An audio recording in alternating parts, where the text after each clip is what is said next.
Bismillahirrahmanirrahim. Assalamualaikum warahmatullahi wabarakatuh. Innal hamdalillah nahmaduhu wa nasta'inuhu wa nastaghfiruh wa na'udzu billahi ta'ala min shururi anfusina wa min sayyiati a'malina. Man yahdihillahu fala mudhillalah wa may yudlil fala hadiyalah. Asyhadu an la ilaha illallah wahdahu la syarika lah wa asyhadu anna Muhammadan abduhu wa rasuluh. Qala Allah subhanahu wa ta'ala, ya ayyuhalladzina amanu taqullaha haqqa tuqatih wa la tamutunna illa wa antum muslimun. Alhamdulillah, kita bersyukur kepada Allah pada malam hari ini kita diberikan kesempatan oleh Allah untuk duduk di majelis ilmu, yang mana ini merupakan jalan tercepat kalau kata Al-Imam Ibnu Rajab di dalam kitab beliau Jami' al-Ulum wal Hikam, jalan tercepat untuk masuk surga, yaitu thalabul ilmi, yaitu menuntut ilmu. Beliau berdalil dengan sabda Nabi Muhammad sallallahu alaihi wasallam, man salaka tariqan yaltamisu fihi ilman sahhalallahu lahu bihi tariqan ilal jannah. Barang siapa yang menempuh suatu perjalanan di dalam rangka untuk menuntut ilmu, ya, walaupun hujan, gerimis, berangkat, ya, menuntut ilmu, duduk di majelis ilmu untuk mengangkat kebodohan, untuk kemudian ilmu tersebut diamalkan dalam kehidupan sehari-hari, didakwahkan untuk keluarganya, maka Allah akan mudahkan jalannya menuju surga. Insya Allah pada kesempatan yang singkat, ya, kita akan sedikit membahas tentang satu judul yang semoga bermanfaat bagi kita semua, yaitu indahnya berdakwah. Ya, karena setiap kita itu hakikatnya adalah dai, ya, untuk diri kita sendiri. Ya, hakikatnya kita itu adalah dai. Ya, tapi bukan makna dai yang umum, ya, tapi yang khusus, yaitu untuk diri kita sendiri atau dalam lingkup apa? Keluarga. Ya, karena setiap kita itu adalah pemimpin. Rasul SAW bersabda dalam sebuah hadis, kullukum ra'in wa kullukum mas'ulun an ra'iyatihi. Setiap kita adalah pemimpin dan kita akan dimintai pertanggungjawaban oleh Allah terhadap yang kita pimpin. Ya. Nah, insya Allah pada kesempatan kali ini kita akan membahas 3 poin besar. Ya, 3 poin besar, ya, di bawah tema ini. Yang pertama adalah keutamaan berdakwah. Lalu kemudian yang kedua, rambu-rambu dalam berdakwah. Ya. Kemudian yang ketiga, yaitu ujian dalam dakwah. Ya. Nah, 3 poin saja. Karena kalau banyak-banyak nanti apa? Lupa. Ya. Jadi kita pembahasannya apa? 3 poin. Nah, ini diingat-ingat tuh. Yang pertama apa tadi? Keutamaan berdakwah. Ya. Kemudian yang kedua apa? Rambu-rambu dalam berdakwah. Ya, jadi kalau kita sebelum berdakwah harus ingat rambu-rambunya. Ya. Biar apa? Ya biar selamat, gitu ya. Biar dakwahnya juga berkualitas, dakwahnya berhasil, gitu. Seperti rambu-rambu lalu lintas. Kalau kita taat, biar apa? Biar nggak kecelakaan, biar lancar, ya. Kemudian yang terakhir yaitu ujian dalam dakwah. Ya. Ma'asyiral muslimin rahimani wa rahimakumullah. Di dalam banyak ayat Allah Subhanahu wa taala menyebutkan tentang keutamaan berdakwah. Ya, banyak ayat. Bahkan para sahabat menjadi umat terbaik karena berdakwah di jalan Allah Subhanahu wa taala. Ya. Allah berfirman di dalam Al-Qur'an, "Kuntum khaira ummatin ukhrijat linnas." Ya. Allah Subhanahu wa taala berfirman di dalam surat Ali Imran ayat 110. Ya, Ali Imran ayat 110. Allah Subhanahu wa taala mengatakan, "Kuntum khaira ummatin ukhrijat linnas." Kalian adalah umat terbaik ya, yang telah Allah Subhanahu wa taala turunkan di muka bumi. Waktu ayat ini turun adanya siapa? Kita sudah ada atau belum? Ya belum, Pak. Ya jauh. Ya, yang ada ketika ayat ini turun adalah siapa? Para sahabat. Ya. Kenapa kok para sahabat menjadi umat terbaik? Allah Subhanahu wa taala mengatakan, ta'muruna bil ma'rufi wa tanhauna 'anil munkar wa tu'minuna billah. Para sahabat menjadi umat terbaik ketika mereka apa? Beramar ma'ruf, memerintahkan yang hak. Bukan hanya itu, wa tanhauna 'anil munkar, melarang daripada keburukan. Ya. Lalu kemudian wa tu'minuna billah, mereka juga beriman kepada Allah Subhanahu wa taala. Ya. Ini menunjukkan bahwasannya menyerukan kepada kebaikan artinya adalah berdakwah. Ya. Merupakan kemuliaan. Agar kita pengen menjadi umat terbaik, maka senantiasa kita harus tegakkan yang namanya amru bil ma'ruf wan nahyu 'anil munkar. Kalau seandainya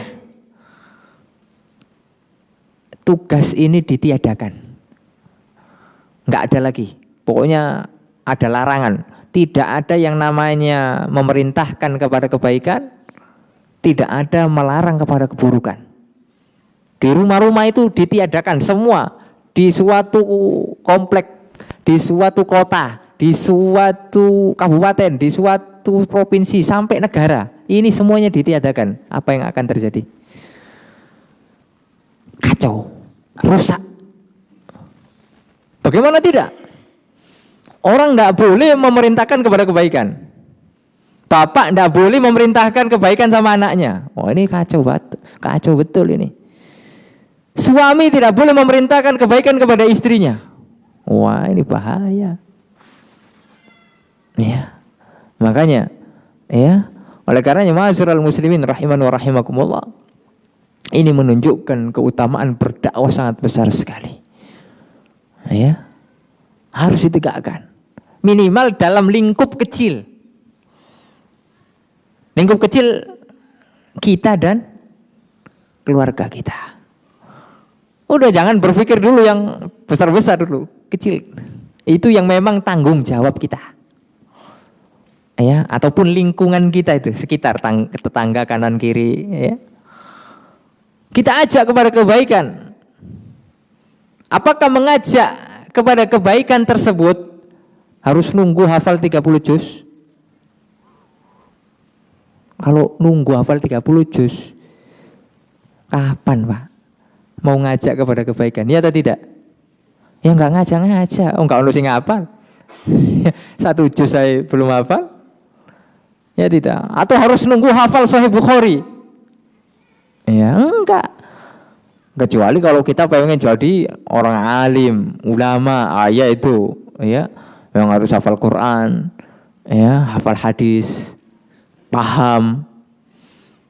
Tapi kalau hanya sekedar kita menyampaikan kebaikan, tentunya dalam batas ilmu yang kita miliki. Nah, makanya nanti di dalam rambu-rambu berdakwah kita akan sebutkan itu. Sebatas mana? Ya, sebatas mana yang dibolehkannya kita al-amru bil ma'ruf wan nahyu anil munkar. Kemudian di antara keutamaan yang berikutnya, ya, keutamaan pertama berarti apa? Para sahabat atau umat ini menjadi mulia ketika ada apa?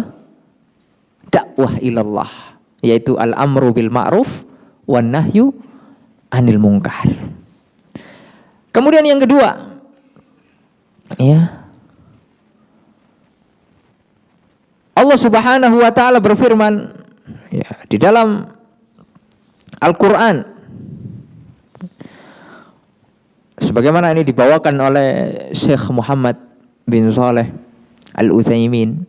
Ya, jadi ceramah kita ini ngambil dari dua kitab Syekh Muhammad bin Shalih Al-Utsaimin yang judulnya Risalatun fid Da'wah ilallah. Ya, risalah fit dakwah ilallah. Beliau membawakan ayat ini di dalam buku beliau, wa man ahsanu qaulan mimman da'a ilallah wa amila salihan wa qala innani minal muslimin. Ya, surat Fussilat ayat 33. Siapa perkataannya yang paling baik? Perkataan terbaik itu apa? Ya, melainkan orang-orang yang menyeru kepada Allah Subhanahu wa taala. Ya. Dan kemudian mereka beramal saleh. Jadi nanti juga akan kita sebutkan di dalam rambu-rambu berdakwah. Jadi bukan hanya pintar ngomong, tapi apa? Kalau kata orang Jawa, pintar ngomong yo pintar ngelakoni. Ya. Jadi bukan hanya menyeru, tapi tidak melakukan apa-apa. Ya. Nah, ini namanya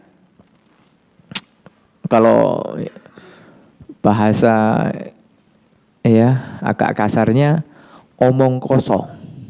Ya. Jadi kita hanya pandai berbicara tapi minim aksi gitu ya. Nggak mau beramal.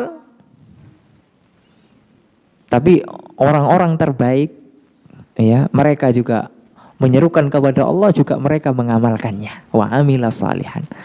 Wa qala innani minal muslimin. Ya.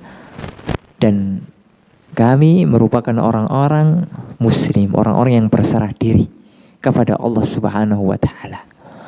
Ya, jadi keutamaan yang kedua, orang-orang yang senantiasa berdakwah di jalan Allah adalah orang-orang terbaik.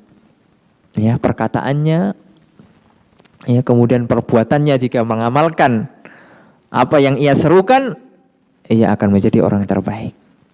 Ya. Dan kemudian di dalam hadis, ya, Rasul Shallallahu Alaihi Wasallam mengutus para sahabatnya untuk berdakwah. Sebelum itu Nabi juga berdakwah.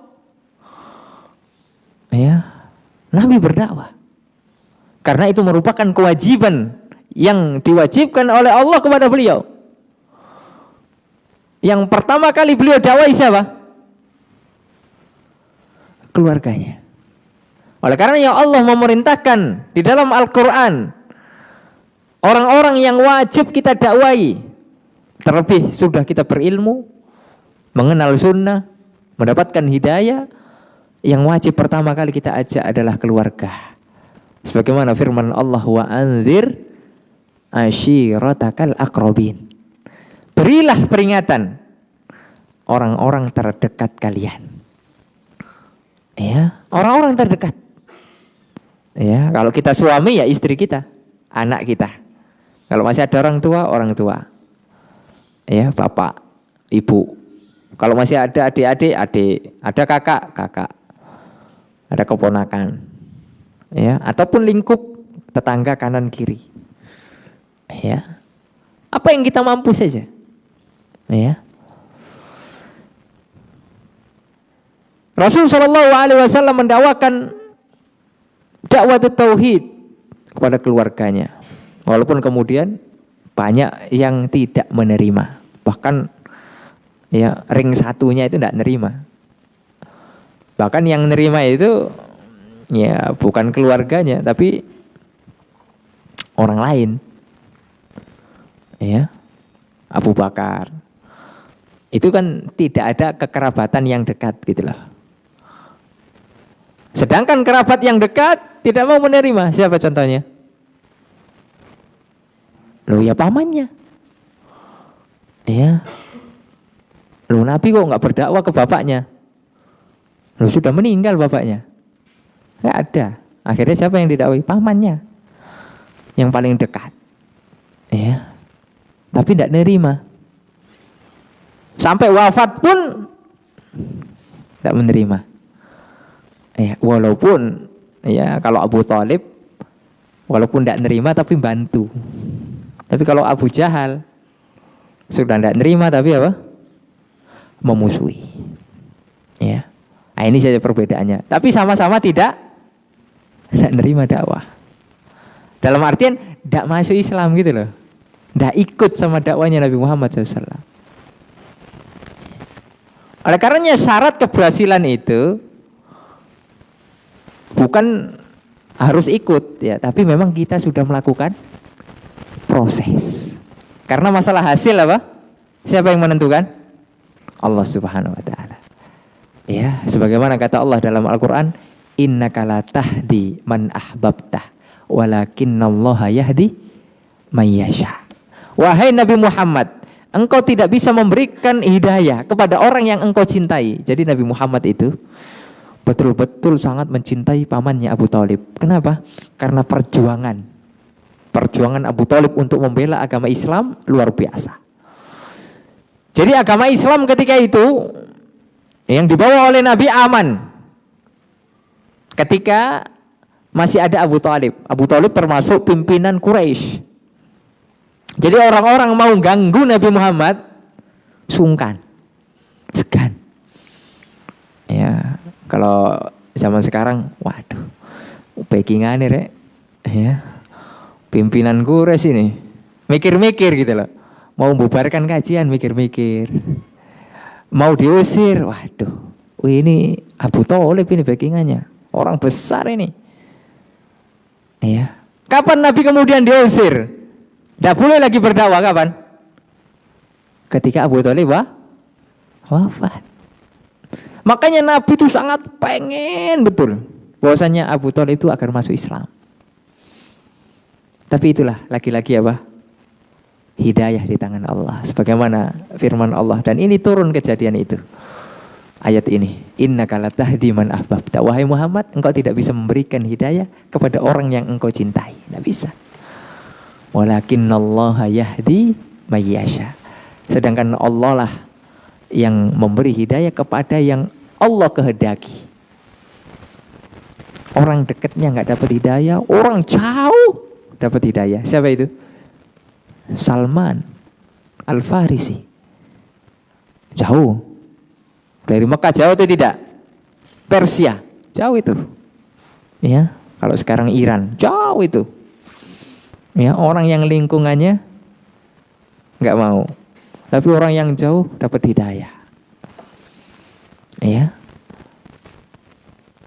Kemudian Nabi Muhammad SAW selain beliau mencontohkan bahwasanya beliaulah berdakwah kepada Allah Subhanahu Wa Taala, kemudian beliau mengutus agar penyebaran dakwah ini semakin luas. Ya, orang-orang yang mendapatkan hidayah semakin banyak. Beliau kader. Ya, beliau kader-kader para sahabat, sekiranya mereka sudah matang, kirim. Ya. Nah, kalau sekarang ya seperti kayak di pondok-pondok pesantren, ya dikader betul, jadi kader ulama, kader ustadz gitu ya. Sudah mumpuni ilmunya dikirim. Sama masjid-masjid yang butuh ustadz ya untuk jadi imam, untuk minimal ngisi kajian, kitab. Ya, rutin untuk membimbing umat minimal di lingkungan tersebut, kirim sana. Ya. Nah, Rasul Shallallahu Alaihi Wasallam salah satunya mengirim salah satu sahabat yang mulia yang dikenal dengan Mu'ad ibni Jabal radhiyallahu taala anhu. Di dalam Sahihain riwayat Bukhari dan Muslim dari hadis Ibnu Abbas radhiyallahu taala anhuma, anna Nabi sallallahu alaihi wasallam ba'atsa Mu'adan. Ya, bahwasanya Nabi Muhammad SAW mengutus Mu'ad ilal Yaman, berdakwah ke negeri Yaman. Ya, jadi Yaman itu posisinya berada di selatan kota Mekah, ya, di bawah. Kalau di peta itu di bawah. Kalau di atas berarti di utara. Utara itu negeri Syam, ya. Utara itu negeri Syam. Nah, kalau bawah itu bagian selatan negeri Yaman. Wa amarahu ayyad'uhum ilal Islam. Kemudian beliau mengutus Mu'ad, ya, agar orang-orang masuk Islam. Ya. Wassalah wazzakat. Lalu kemudian setelah masuk Islam, yaitu bersyahadat, kemudian menyuruh mereka agar mereka sholat. Ya. Konsekuensinya adalah ketika mereka bersyahadat ya nggak berbuat syirik. Jadi itu dulu yang paling penting. Ya. Jadi dakwah itu yang paling intinya adalah apa? Agar orang-orang mentauhidkan Allah itu. Itu poinnya. Ya. Jadi untuk yang lain-lain nyusul. Ya. Oleh karenanya terkadang kita nanti di rambu-rambu dakwah itu ada pembahasannya. Ada yang namanya hikmah di dalam berdakwah. Kadang kita pengennya itu orang langsung berubah total. Ya atau tidak? Ya, kesusu. Jadi kalau dakwah itu kesusu. Pokoknya harus sekarang berubah. Masya Allah. Ya, Nabi saja nggak bisa seperti itu gitu loh. Ya, menyerukan kepada para sahabat langsung berubah seketika itu nggak bisa. Al-Quran saja diturunkan oleh Allah bertahap. Ya, kita saja dulu mengenal hidayah, apakah langsung bisa berubah total? Ada yang total langsung? Enggak, bertahap dulu. Ya. Mengenal dulu, waduh, ini kok ya wapi, ya. Akhirnya dengarkan, mulai tertarik ngaji, ya atau tidak? Ya, tertarik ngaji. Masya Allah, ternyata kajiannya di sini, ya, di Masjid Imam Syafi'i itu baik. Ya, akhirnya ngaji rutin. Ya, yang awalnya nggak pernah sholat berjamaah, ternyata habis dengar pengajian, ternyata sholat jamaah itu Masya Allah ya, fadilahnya wajib katanya bagi laki-laki. Kalau nggak jamaah, wah itu akhirnya yang awalnya nggak pernah jamaah, mulai pelan-pelan jamaah, ya. Kemudian mulailah mengamalkan sunnah-sunnah. Ternyata ada sunnah rawatib. Ada zikir pagi petang. Mulai, ya. Mulai dengan amalan-amalan yang lainnya. Kan bertahap, ya. Oleh karena ma'asyiral muslimin rahimani wa rahimakumullah. Nah, jadi sampai berarti kan keutamaan dakwah itu sampai Nabi mengutus, ya, sahabatnya untuk berdakwah, berarti dakwah itu utama. Kalau nggak punya keutamaan ngapain? Ngutus orang. Ya. Untungnya apa? Kan nggak dapat keuntungan, apa untungnya? Kalau ngutus untuk dagang, untuk apa kan dapat untung, duit gitu ya. Nanti dapat untung, bagi hasil gitu ya. Tapi ini dakwah apa untungnya? Ya, karena ingin menegakkan kalimatullah, menegakkan tauhid, menyebarkan dakwah. Ya. Ma'asyiral muslimin rahimani wa rahimakumullah. Dan masih banyak, ya, keutamaan yang lainnya. Ya. Jadi keutamaan yang ketiga adalah saking pentingnya dakwah sampai Nabi mengutus sahabatnya. Ya. Kemudian yang terakhir, yang keempat, sebenarnya masih banyak lagi, ya. Rasul sallallahu alaihi wasallam bersabda dalam sebuah hadis yang diriwayatkan oleh Imam Muslim Dan ini semoga menjadi motivasi kita untuk semangat dalam berdakwah sesuai dengan kemampuan kita, sesuai dengan posisi kita.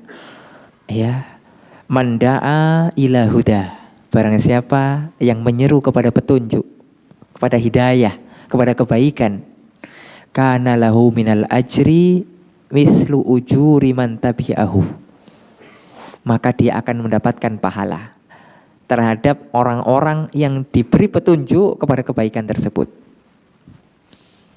Kita, ya, sebagai seorang bapak punya anak kita sudah mulai beranjak dewasa, ya, ngajak anak kita sholat berjamaah ke masjid atau ngajari surat Al-Fatihah.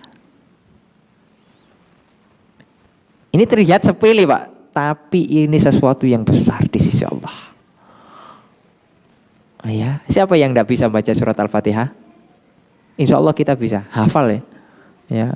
Ya mungkin walaupun bacaannya mungkin belum tentu benar gitu ya, tapi nggak apa-apa, ya.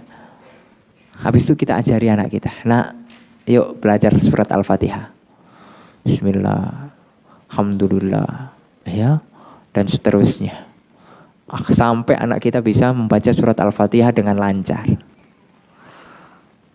Maka kita akan mendapatkan pahala. Setiap anak kita sholat, ya, setiap anak kita sholat, luar biasa. Belum lagi kita menunjukkan amalan-amalan yang lain, ya, ngajak dia sholat berjamaah, akhirnya dia tumbuh dewasa, rajin, menjadi ahli jamaah, ahli masjid, ahli datang ke masjid, majelis ilmu, cinta ilmu, Masya Allah. Kita tunjukkan dengan sunnah-sunnah yang lain, betapa banyak pahala kita. Man da'a ila huda, barang siapa yang menyerukan kepada kebaikan, maka dia akan mendapatkan pahala orang yang melakukan kebaikan tersebut. La yanqusu dzalika min ujurihim syai'a, tidak mengurangi pahala orang tersebut, tidak mengurangi pahala orang-orang yang melakukan kebaikan itu. Ya. Jadi multi level marketing, MLM itu ada. Tapi kalau ini untungnya banyak, Pak. Iya. Kalau ini untungnya banyak, tapi apa? Enggak kelihatan. Nanti kelihatannya kapan? Kapan kelihatannya? Kok nggak ada yang yakin? Nanti kalau kita sudah mati. Kalau dihisap bakal kelihatan. Ya, tapi yang bicara iman, Pak. Ya, yang bicara masalah iman ini. Kadang kan orang sukanya yang wujud, yang nampak-nampak. Tapi kalau udah dijanjikan pahala yang besar, wah itu masih mikir. Ya. Tapi seandainya kalau dijanjikan, ya wujudnya itu, coba pahala itu wujudnya duit, kira-kira orang berebut atau tidak? Ya berebut, Pak. Siapa yang ngaji, hadir majelis taklim habis maghrib, ya, satu orang dapat 50.000. Walaupun gerimis, Pak, budal atau tidak? Ya budal, seket lumayan, ya. Itu kalau kerja sehari, Ustaz, ya, belum tentu dapat itu. Ya, ini cuma longgo sejam dapat 50.000. Datang nggak orang-orang? Oh, datang pasti. Ya. Tapi kalau sekarang dijanjikan duit atau tidak? Allah janjikan duit atau tidak? Enggak. Dijanjikan apa? Pahala. Berupa apa? Dimudahkan jalannya ke surga. Orang-orang pada mau datang semuanya? Belum tentu. Karena nggak nampak, Pak. Ya atau tidak? Nggak nampak. Ya. Nah, ini yang bicara adalah masalah iman. Lalu kemudian waman da'a ila dhalalatin. Nah, ini kebalikannya. Ya. Kalau tadi adalah ya pahala jariah, pahala yang mengalir terus. Nah, kalau ini dosa jariah. Ya, jadi ada yang namanya pahala jariah, ada yang namanya apa? dosa jariah. Jadi hati-hati Pak. Kalau kita ngajari anak kita yang buruk dan itu dilakukan terus, dan kita yang pertama kali ngajarkan, hati-hati, dapat dosanya. Ya, hati-hati Pak. Ya, anak kita ajak ya main judi online. Ya, akhirnya anak kita jadi ahli judi online. Siapa yang dapat dosanya? Bapaknya. Dosa jariah Pak. Udah jadi ahli lagi. Kemudian dia mengajarkan kepada teman-temannya. Jadi pelatih lagi. Subhanallah, pelatih judi online lagi. Ya, ini musibah. Musibah. Jadi dosanya MLM juga, multi level marketing juga. Ya, tiba-tiba ketika nanti di akhirat, kok dosanya senumpuk ini dari mana? Ya, kalau yang tadi pahalanya kok senumpuk ini, padahal amalnya mungkin biasa-biasa aja. Cuma ternyata anaknya itu ngajarkan ke sana, ngajarkan ke sini. Ya, Masya Allah. Akhirnya tersebarlah. Ya, walaupun cuma ngajar Al-Fatihah. Ya, jadi pahala jariah. Datang itu pahala-pahala itu. Membantu kita.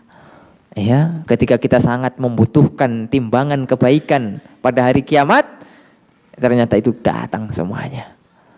Ya.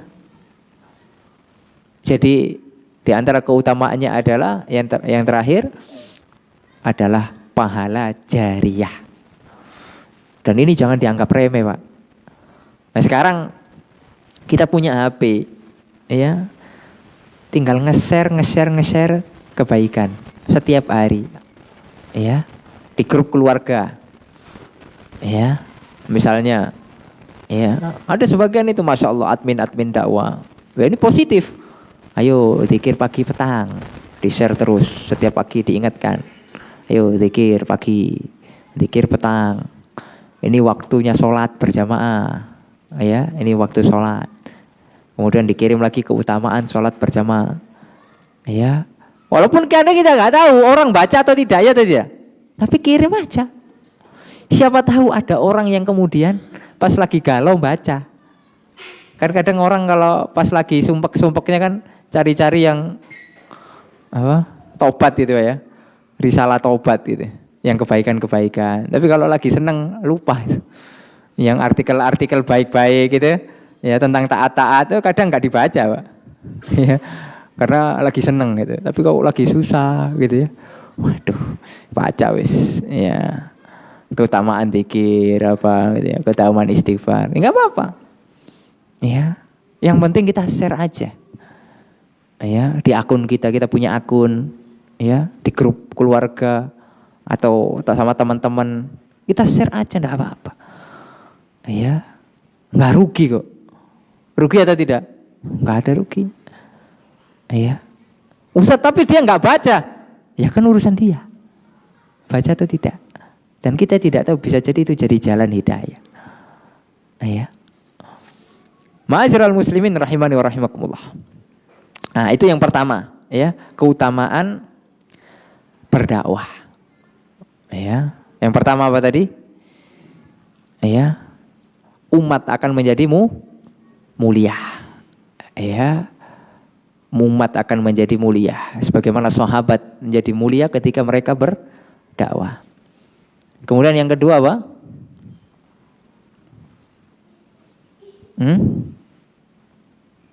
Perkataannya merupakan perkataan terbaik.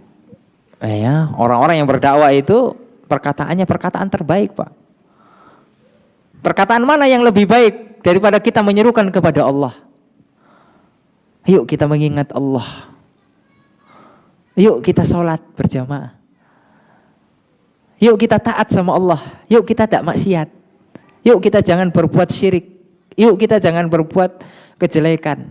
Perkataan mana yang lebih baik dari perkataan ini? Tidak ada, Pak. Ya, tidak ada. Perkataan ini yang terbaik. Menyerukan kepada Allah. Dan inilah hakikat kehidupan kita. Dan ini tujuan hidup kita. Ya. Itu yang kedua. Kemudian yang ketiga, ya, Sampai Nabi itu apa? Mengutus sahabatnya. Berarti ini penting. Ya, agar dakwah itu menyebar. Ya. Kemudian yang keempat, menjadi pahala jariah. Adapun kebalikannya, man da'a ila dhalalah. Ya.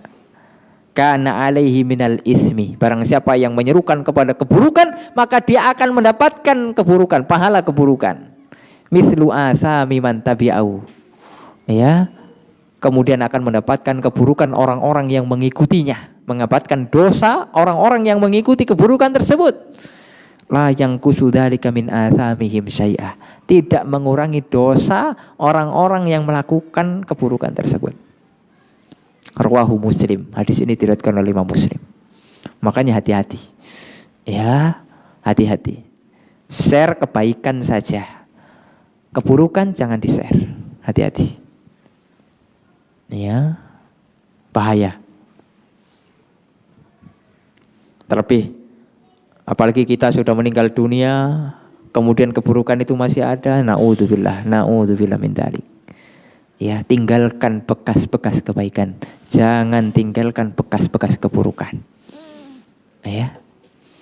Ma'asyiral muslimin rahimani wa rahimakumullah. Kemudian poin yang kedua. Ya, poin yang pertama sudah, yaitu tentang keutamaan berdakwah. Nah, ini poin yang penting nih, sangat penting sekali. Dan ini sebenarnya inti dari kajian kita. Yaitu rambu-rambu dalam berdakwah. Ya, rambu-rambu dalam berdakwah. Yang pertama, ya, ini saya ambilkan dari tulisan Syekh Muhammad bin Shalih Al-Utsaimin juga. Di kitab yang kedua, kalau tadi Risalah Fid Da'wah Ilallah. Kalau sekarang Zadud Da'iyah Ilallah. Bekal da'i dalam berdakwah kepada Allah. Harus punya bekal. Ya, jadi nggak sembarangan gitu ya. Nge-share pun juga nggak sembarangan. Kemudian ngomong pun, ya, menyeru kebaikan pun juga tidak sembarangan. Ada rambu-rambunya. Ya. Yang pertama, rambu-rambu yang pertama yaitu berilmu. Nah, ini paling penting ini. Ya. Rambu-rambu yang pertama, berilmu terhadap apa yang akan dia dakwahkan. Dia tahu bahwasanya puasa Arafah itu sunnah. Ya, udah pernah ngaji masalah itu, baca hadisnya, yakin. Dia kemudian yakin, dia mengamalkan juga. Kemudian dia ajak keluarganya, yuk bareng-bareng tanggal 9 Zulhijjah kemarin. Yuk kita sahur, kita besok puasa Arafah. Punya ilmu, sudah punya ilmu. Ya. Jadi apa yang kita lakukan, apa yang kita dakwahkan, itu harus di atas ilmu. Ya. Takbiran. Ada yang namanya takbiran mutlak, ada muqayyad. Tahu tuh. Ya, ternyata kalau 10 awal Dzulhijjah kita diperintahkan untuk takbiran mutlak yang memperbanyak takbir. Kita tahu tuh, oh ini hadisnya ini. Oh kita pernah ngaji dan kita nyatet. Ya, oh sampaikan Ustadz Fulan. Bisa dipertanggungjawabkan. Ya, hadisnya riwayat Fulan. Kita yakin tuh, alhamdulillah kita ngamalkan juga. Kita serukan tuh. Yuk, nah ya takbir yuk. Ya, jalan, sepeda motoran, takbir. Ya, mau ke masjid, takbir, di jalan. Lagi di pasar, takbir. Ya, lagi bantu-bantu masak, takbir. Ya, serukan pada anak dan istri. Jadi berilmu tetap tentang apa yang akan kita dakwahkan. Tentang apa yang kita share. Jadi ilmui dulu. Ya. Jadi bukan sesuatu yang belum kita ilmui. Ya. Contoh misalnya, saya pernah dengar tuh, ya cuma pernah dengar aja. ada puasa sunnah mote. Puasa sunnah apa? Mote. Wah, kayaknya enak itu diamalkan. Tapi juga gak ngerti ya. Puasa mote itu gimana caranya? Ya. Tapi kita kasih tahu kepada istri kita, yuk kita puasa mote bareng. Sedangkan kita belum tahu apa puasa mote. Tapi kita sudah ada orang. Nah, ini bahaya. Berarti kita ngajak tanpa ilmu. Ternyata nggak ada yang namanya puasa apa? Puasa mote. Ya, puasa mote itu puasa yang makanannya putih-putih gitu ya. Katanya sih gitu. Nasi tok, nggak pakai lauk. Ya, yuk enak. Ya. Katanya sih gitu. Nah, berdakwah di atas ilmu, ya, itu maksudnya itu 3 hal. Ya, yang dimaksud berdakwah di atas ilmu itu maksudnya 3 hal. Yang pertama, faham ilmu syar'i. Hukumnya. Ini wajib, ini sunnah, halal, haram. Harus jelas. Ya, jangan yang masih abu-abu. Ya, sini betul-betul kita sudah pahami. Ya. Kita sudah ngaji sama Ustadz Fulan, ngaji kitab ini, oh ternyata hukumnya ini adalah wajib. Oh ternyata hukumnya ini adalah sunnah. Ini halal, ini haram. Nah gitu kita sudah tahu itu. Ya, bahkan kita sudah punya catatannya. Kita sudah punya kitabnya. Bisa dirujuk, bisa diverifikasi. Ya. Jadi kalau ada orang tanya, sampean bilang kayak gini itu apa dasare? Yo besok tak kowokno kitabe. Itu kan lebih enak toh. Nah terus kalau ditanya misalnya kita, sampean mengamalkan ini apa dasare? Waduh, yo lali aku. Itu karena nggak nyatet. Ya. Karena nggak go kitabe. Gitu ya. Waduh lali aku rek. Engko awis lek ustadku kajian mana tak kasih tahu. Tapi kajiannya setahun sekali. Masih lama itu ya. Jadi seperti itu, harus sudah tahu ilmu syar'inya. Kemudian yang kedua, ya, memahami kondisi audiens. Ya, paham. Oh, ternyata masyarakat Mojokerto itu begini. Ya, paham tuh. Ternyata begini gitu ya. Makanya kalau ada ustadz berdakwah itu ya harus paham kondisi audiensnya. Ada juga satu tempat itu kajian itu pagi gitu ya. Karena apa? Ya mereka kerjanya siang. Misalnya kayak di Arab Saudi itu kajiannya pagi. Ya, hari Jumat. Ya, itu biasanya kalau di jaliat-jaliat itu tempat orang TKI kerja, apa namanya? Tempat TKI, daerah TKI kan ada tempat kajiannya gitu. Itu kajiannya pagi. Kenapa? Karena kalau siang mereka kerja. Rata-rata mereka itu sopir. Ya, sopir ART, sopir rumah tangga. Ya, jadi nyupiri tuannya, bosnya. Kalau pagi, bosnya tidur. Nah, jadi mereka bisa ngaji. Harus paham. Jadi nggak harus ngaji itu habis maghrib. Tergantung tempat audiensnya. Nah, kalau di sini kebiasaannya ngajinya maghrib. Kenapa? Orang-orang pulang kerja. Enak. Kalau pagi orang kerja. Sampai sore. Nah, jadi orang bisa ngajinya habis maghrib. Jadi harus paham itu audiensnya. Nah, itu kalau misalnya masalah ngaji gitu ya. Sudah isya ya. Adzan dulu. Adzan lanjut terus atau sholat dulu?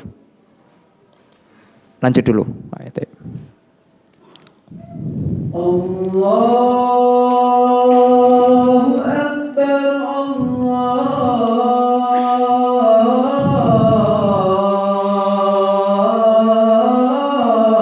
Akbar,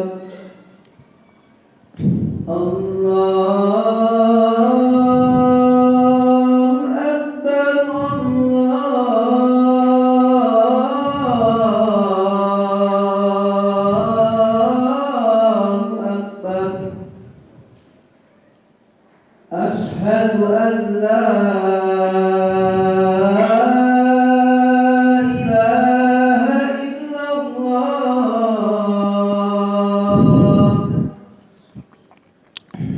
Asyhadu an la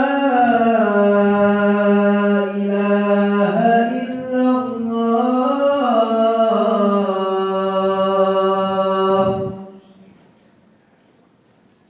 Asyhadu anna Muhammadar Rasulullah.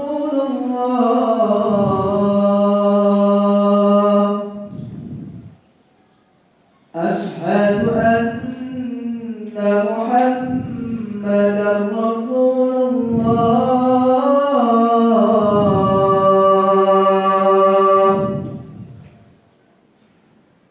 Hayya 'alas shalah.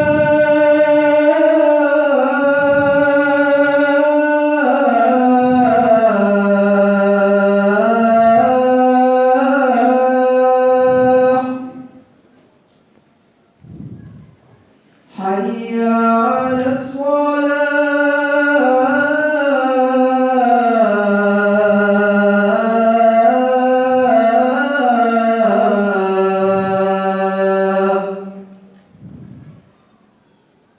Hayya 'alal falah.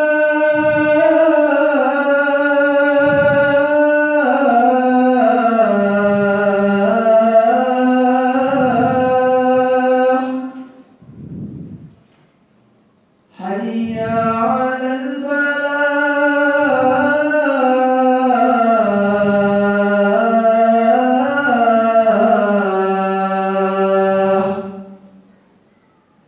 Allahu Akbar, Allahu Akbar. La ilaha illallah.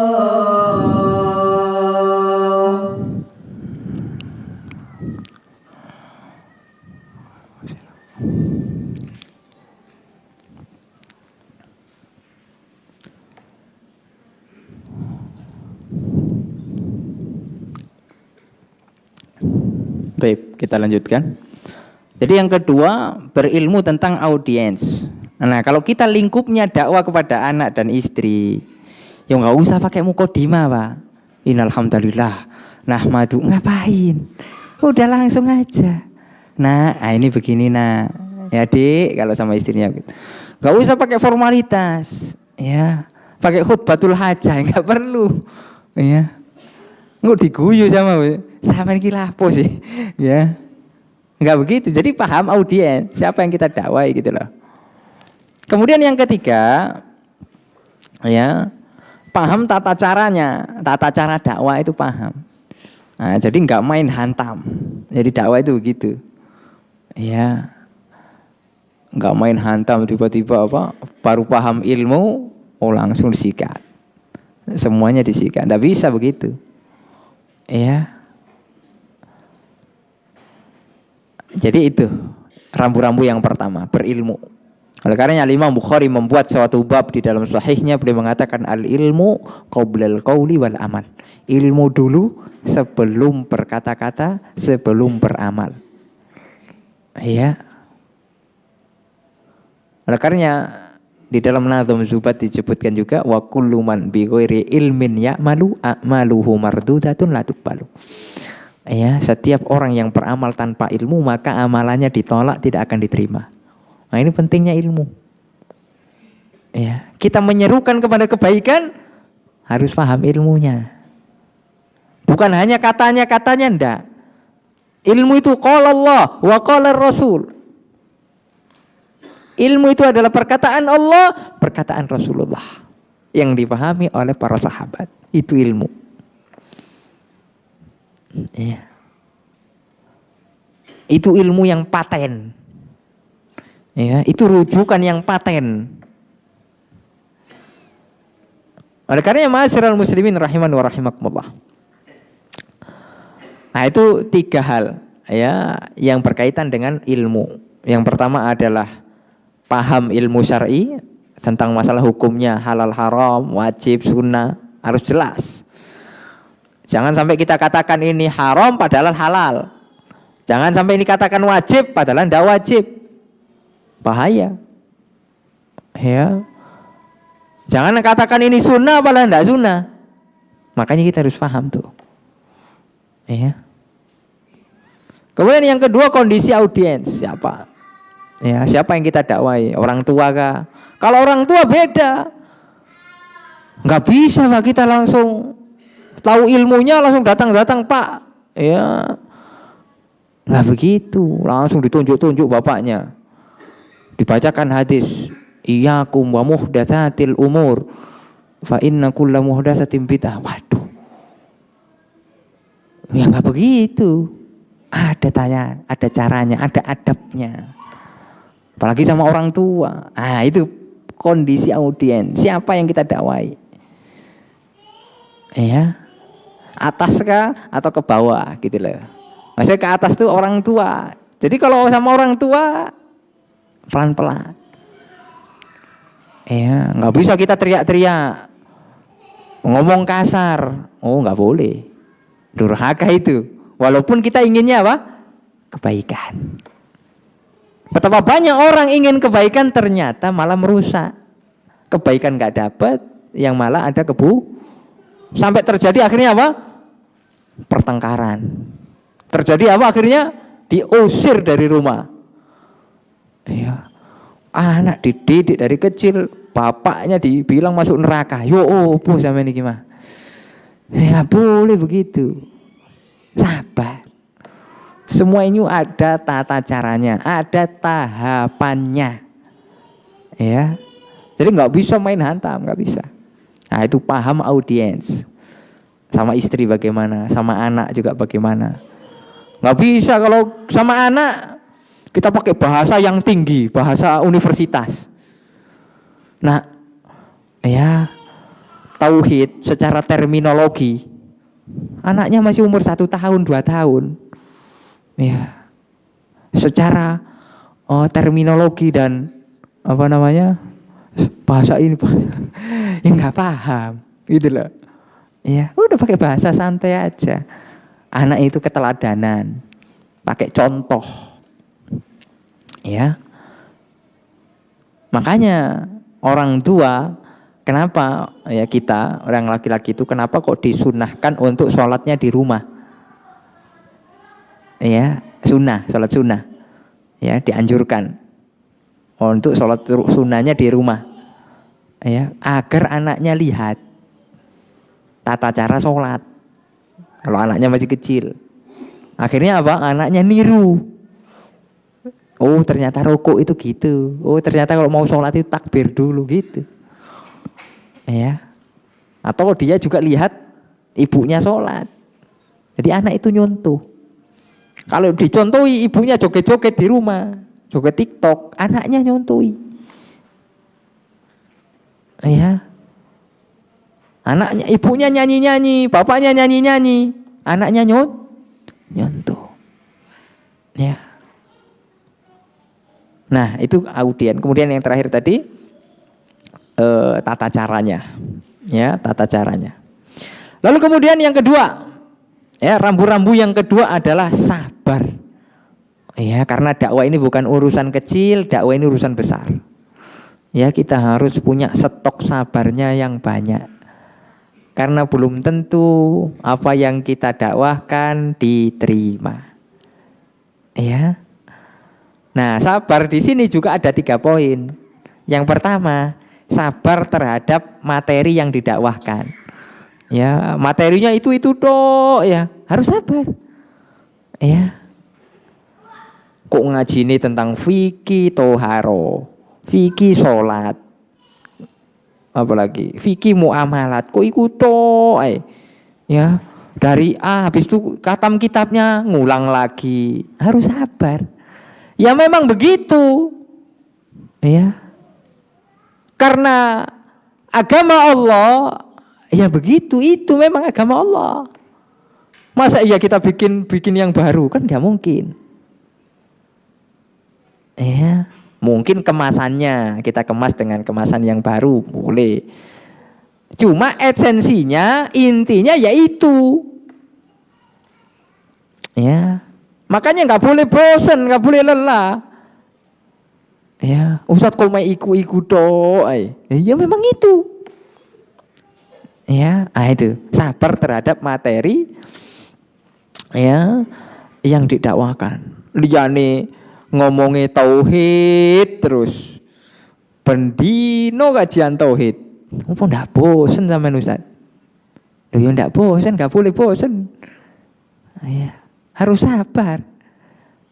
Kalau kok ada dai yang menyerukan kepada tauhid kemudian bosen, ya wis alih profesi ae. Enggak usah jadi dai. Ya. Harus itu didakwakan terus. Makanya sabar terhadap materi yang didakwakan walaupun itu tok gitu loh. Ya mungkin sesekali dikemas dengan kemasan yang berbeda. Tapi intinya ya itu. Itu yang pertama. Kemudian yang kedua, sabar atas penentangan dari manusia. Karena yang namanya dakwah pasti ada yang tidak senang, pasti. Jangankan kita, wah Nabi itu kurang alim, kurang bertakwa apa, kurang berilmu apa, banyak yang nggak senang.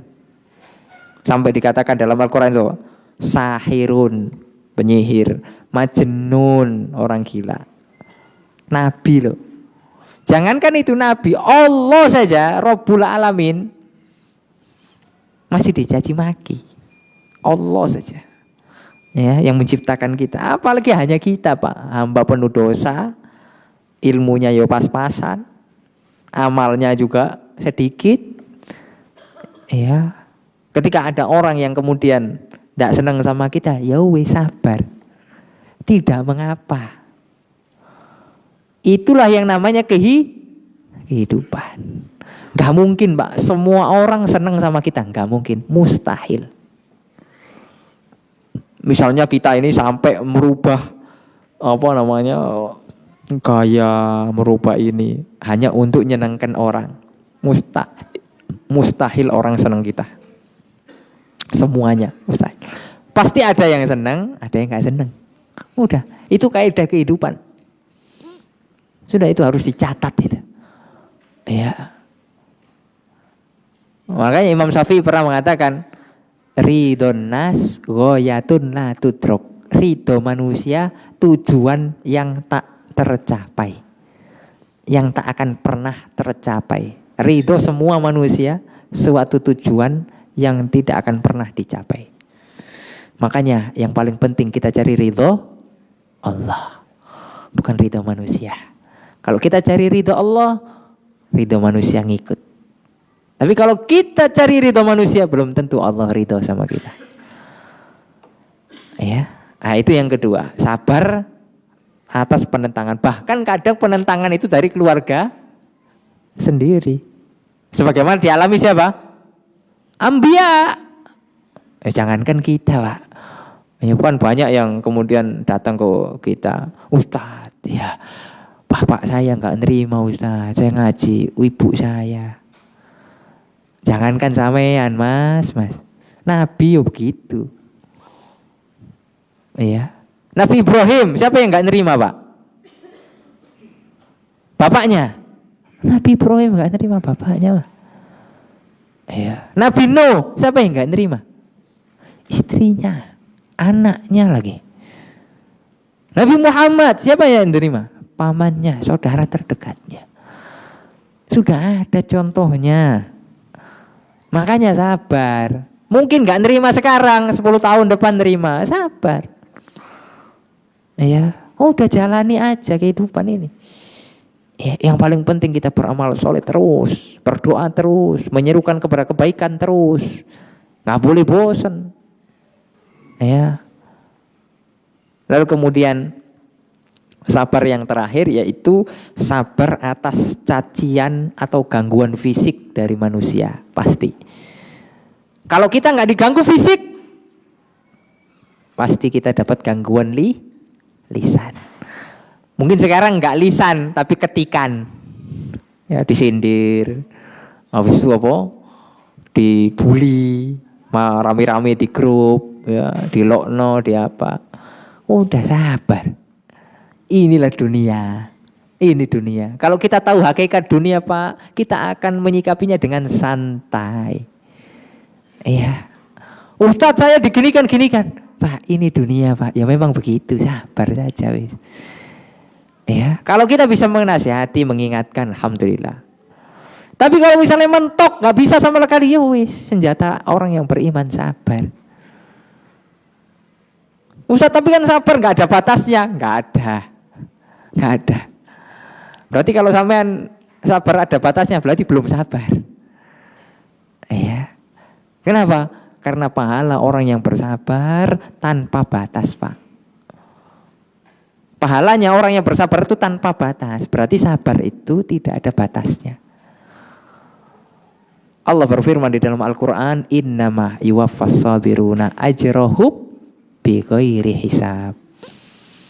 Orang-orang yang sabar akan diberikan pahalanya tanpa hisab. Banyak, Pak. Nggak bisa dihitung. Ya, cuma kan nggak setiap orang bisa mampu sabar. Akhirnya Pak, ketika orang nggak mampu sabar, ya ribut, wis.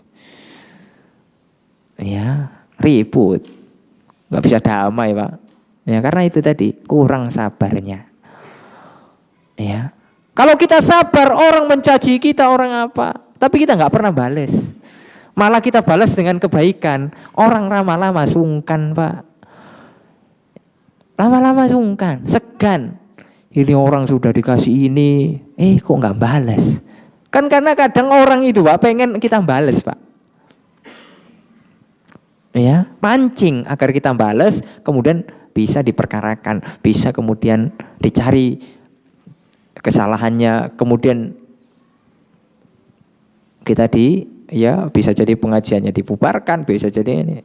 Mereka punya alasan gitu lah. Makanya udah sabar. Ya. Kalau bisa kita lawan dengan jalur hukum, ya bagus. Ya kalau bisa ditempuh. Tapi orang hukumnya mereka semua, ya kan susah. Ya wis sabar. Kita hanya bisa mengadu kepada Allah Subhanahu wa taala. Ya. Jika terjadi yang sampai demikian gitu loh. Ya terkadang di suatu tempat sampai demikian gitu. Nah kemudian yang ketiga, ya. Yang ketiga, rambu-rambu yang ketiga adalah hikmah. Ya, dalam berdakwah itu kita harus punya hikmah. Jadi hikmah itu adalah melihat sesuatu itu dari segala sisi. Tidak terburu-buru dalam menghukumi sesuatu kecuali perkaranya jelas. Dalam dunia dakwah begitu. Betapa banyak permasalahan dakwah ini karena terburu-buru. Hanya dengar dari satu pihak, tidak mau tabayun. Akhirnya ribut. Akhirnya pecah. Akhirnya ini, akhirnya cash, akhirnya. Ya. Ini bahaya. Enggak hikmah. Ya, dalam dakwah ini merusak. Ya, kurang hikmah ini merusak. Ya, dalam dakwah itu butuh tahapan, ya, yang harus dilalui, Pak. Ya, sebagaimana hal ini terjadi pada dakwahnya Nabi Muhammad SAW. Nabi nggak begitu langsung sukses dalam dakwah, Pak. Di Madinah, kemudian para sahabat ngumpul banyak, kemudian dakwah Islam menyebar, nggak gitu dulu. Penuh tahapan, Pak. Diusir dulu, baru dakwah kemana-mana, tidak diterima, ya, sabar, cacian, makian, siksaan bahkan, ya, dengan metode-metode yang beliau tempuh, ya, perjanjian dengan tokoh-tokoh, termasuk perjanjian Hudaybiyah, ya, sampai kemudian akhirnya dakwahnya dikenal di kalangan internasional, ya. Barulah kemudian kota Madinah menjadi pusat dakwah ketika itu. Tapi kan nggak bisa langsung Madinah jadi pusat dakwah, enggak. Tahapannya kan dilalui dulu. Iya. Terkadang kita maunya langsung sukses, Pak, tanpa melalui prosesnya. Orang kalau mau sukses, ya, orang kalau sudah di atas itu anginnya semakin kencang. Ya begitu juga dengan dakwah, semakin besar ujiannya apa? Semakin berat.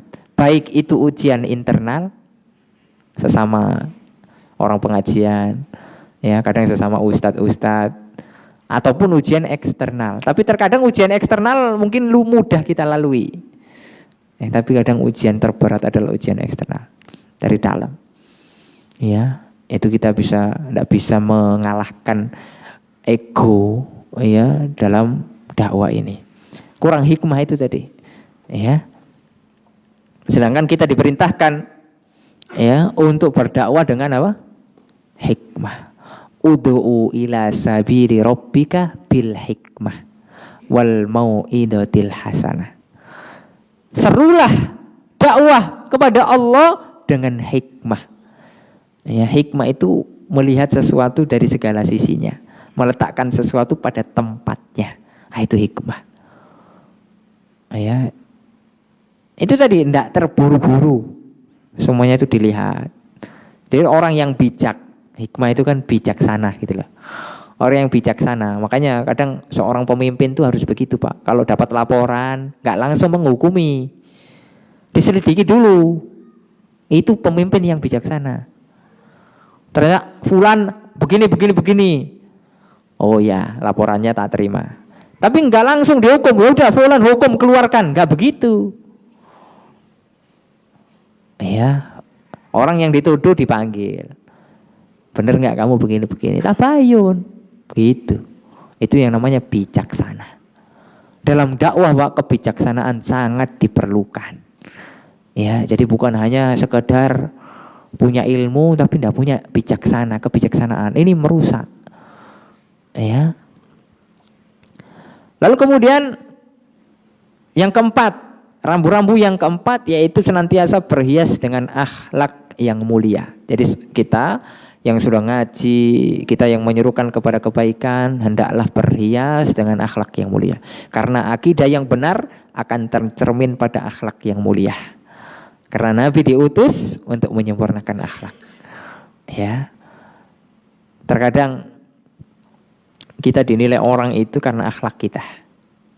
Bukan karena banyaknya hafalan Al-Quran kita, enggak. Tapi tercermin enggak dalam akhlak keseharian kita. Ya, terhadap orang tua, akhlak kepada masyarakat. Ya, percuma kalau kita hafal 30 juz, lewat depan orang enggak pernah nyapa. Ya, enggak pernah permisi, enggak pernah mengucapkan salam, buang muka, enggak senyum. Padahal itu adalah akhlak-akhlak yang mungkin ringan kita lakukan. Menyapa, ya, salaman, berjabat tangan, apa susahnya? Ya, itu mungkin kita anggapnya remeh, tapi masyarakat menganggapnya itu besar. Ya, itu adalah akhlak. Ya, kita harus berhias dengan akhlak yang mulia. Itu rambu-rambu yang keempat. Kemudian yang kelima. Ya, rambu-rambunya sampai 6 saja. Ya, karena disebutkan oleh Syekh Muhammad bin Shalih Al-Utsaimin 6. Kemudian jangan jaga jarak. Dalam dakwah itu jangan jaga jarak kalau bisa. Ya, contohnya gimana? Ya, kalau kita jaga jarak kapan dakwah itu akan sampai, Pak? Ya, kita menjauhi masyarakat. Nah, pernah kita nyapa masyarakat? Nggak usah nyapa itu, dia belum ngaji, nggak usah. Kapan dakwah itu akan sampai? Ya, udah aja, sapa dulu, sapa. Ya, orang-orang yang mungkin yang belum ngaji, udah sapa aja, disapa. Ya, mungkin dia butuh apa, dikasih bantuan. Ya, disapa. Jangan jaga jarak. Terkesan eksklusif, padahal dakwah kita nggak eksklusif. Kita merangkul semua orang. Ya, kita ngajaknya kepada Allah kok, bukan pada diri kita. Ya, bukan pada golongan kita, enggak. Kita bukan golongan, Pak. Ya, enggak. Kita menyerukan kepada Allah. Kita bukan cari jamaah, bukan. Ya, kita ngajak kepada kebaikan agar orang kenal sama Allah, orang bisa beribadah kepada Allah. Nah, itu. Ya, kalau bisa ya udah. Ya kita itu punya sifat yang gerapiak gitu lah. Gampang kenal sama orang. Ya walaupun ya tentunya hati-hati juga ya. Kadang kalau gampang kenal sama orang ya kadang ditipu, dikoroi gitu ya. Ya tetap punya inilah. Ya warning, hati-hati juga gitu. Tapi hukum asalnya udah kita welcome aja. Siapa yang mau kenal sama kita, oke, fadhol. Ayo, ada kebaikan aja. Ya. Jadi nggak harus orang, ayo, saman kalau mau sama saya harus ngaji dulu, nggak ngaji awas. Nggak ada namanya nyapa-nyapa, nggak usah nyapa saya lagi. Masa kayak gitu? Gimana dakwah mau tersebar? Nggak begitu. Ya. Masa di keluarga begitu? Ya nggak mungkin. Ya. Jadi kita ajak siapa saja orang-orang kepada kebaikan. Kemudian rambu-rambu yang terakhir, ya rambu-rambu yang terakhir, yaitu lapang dada. Ini yang paling penting sekali. Ya, jadi kita dalam dunia dakwah itu, terlebih kita ini mungkin aktivis gitu ya, atau bisa dibilang penggerak dakwah, itu harus punya stok lapang dadanya itu tinggi, Pak. Ya. Kenapa demikian? Karena di dalam urusan agama ini banyak yang namanya perbedaan. Kita akan menghadapi berbagai macam perbedaan. Ya. Dalam urusan agama itu sendiri. Ya. Maka kalau kita hendak lapang dada, nggak berilmu, kita akan gampang kagetan, ya. Mendengar ini, ya ini hal baru ini, padahal kita yang belum tahu, ya kita yang belum berilmu, akhirnya kita kaget, kemudian kita nggak lapang dada, ya kita gampang menyalahkan orang, padahal itu masih masalah-masalah yang boleh berbeda di situ. Nah, makanya kita harus paham namanya fiqhul khilaf. Ya, kalau kita urusannya lapang dada ini kita harus paham yang namanya fiqhul khilaf, fikih berbeda pendapat. Pendapat mana saja yang boleh ditoleransi, pendapat mana saja yang tidak boleh ditoleransi. Kalau dalam akidah, oke, ya sepakat, tidak boleh. Berbeda dalam akidah tidak boleh.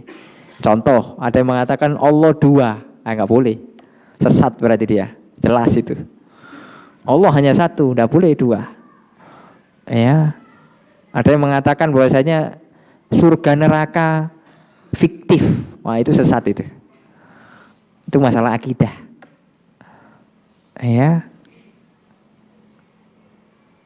Tentang apa lagi? Banyak masalah-masalah akidah. Para sahabat itu hanya fiktif, bukan nyata. Mereka semuanya kafir, wah itu sesat, pasti itu. Orang yang mengatakan demikian sesat. Menyimpang. Ya, kalau yang nyakatan tokoh berarti tokoh yang menyimpang. Kalau yang mengatakan masyarakat berarti pengikut tokoh yang menyimpang. Itu masalah akidah, Pak. Jelas. Ya. AA, BB gitu lah. Kita harus jelas kalau masalah itu. Kalau akidah gitu ya. Nah, tapi kalau masalah-masalah yang lain lebih luas. Masalah fikih, ya, luas, Pak. Ya, jangan diambil perbedaan-perbedaan seperti ini dengan otot gitu ya.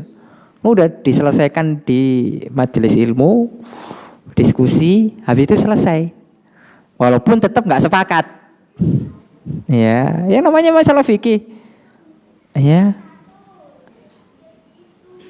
Toleransi gitu ya. Saya sering kasih contoh gitu ya.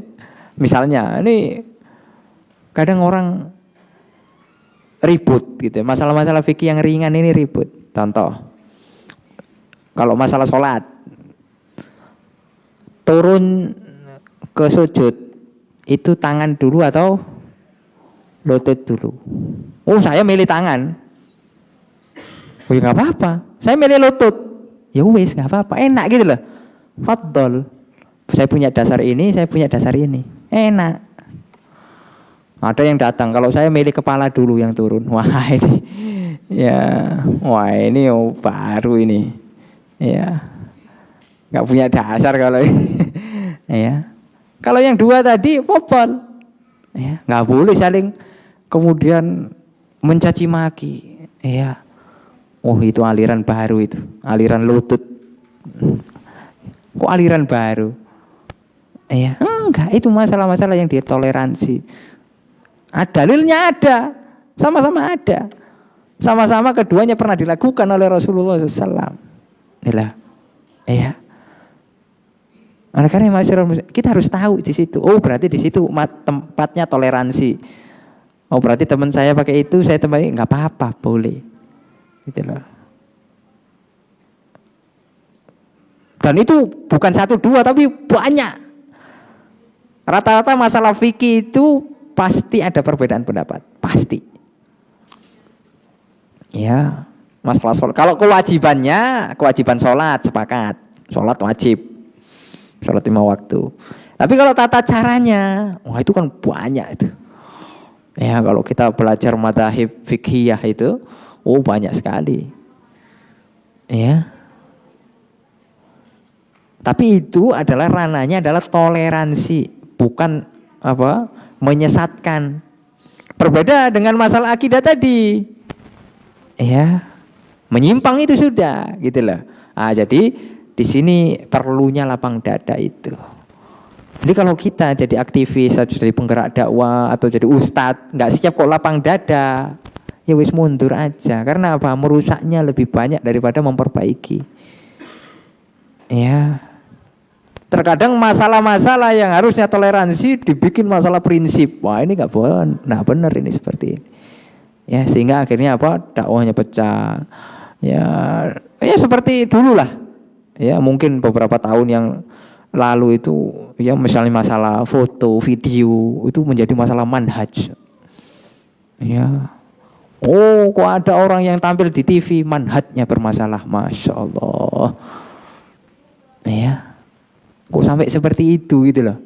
Padahal para ulama kita bahas tentang hukum syar'inya, oh ternyata ini adalah masalah baru. Oh zaman Nabi nggak ada foto, nggak ada video. Oh, berarti ini adalah nawazil, permasalahan kontemporer dibahas. Oh ternyata harus berpendapat berhati-hati, tidak membolehkan karena dikiaskan dengan ini gambar makhluk. Oke kita hargai.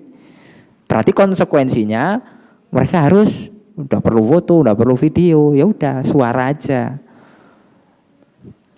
Adapun ada yang memilih, oh ternyata di sini boleh, ternyata ini bukan gambar makhluk, ini hanya cermin, seperti cermin yang dipindahkan gitu loh.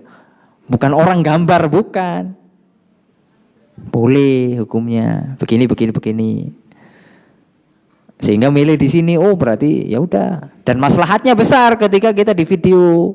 Mungkin ada orang yang nggak hadir, ini live streaming, ya bisa jadi yang live streaming 2.000 orang, yang hadir di masjid 10 orang, wah kan, masya Allah ada masalah di sini, ya, begitu. Jadi ini harus toleransi, ini harus lapang dada, bukan harus, oh ini kalau yang membolehkan video ini orang-orang manhajnya bermasalah. Ya, kemudian ini juga menuduh orang-orang yang mengambil haram ini, ya, ini adalah orang-orang yang sangat keras. Nggak boleh saling menuduh demikian. Harusnya lapang dada. Ya, tetap dakwah. Ya, dengan konsekuensi masing-masing.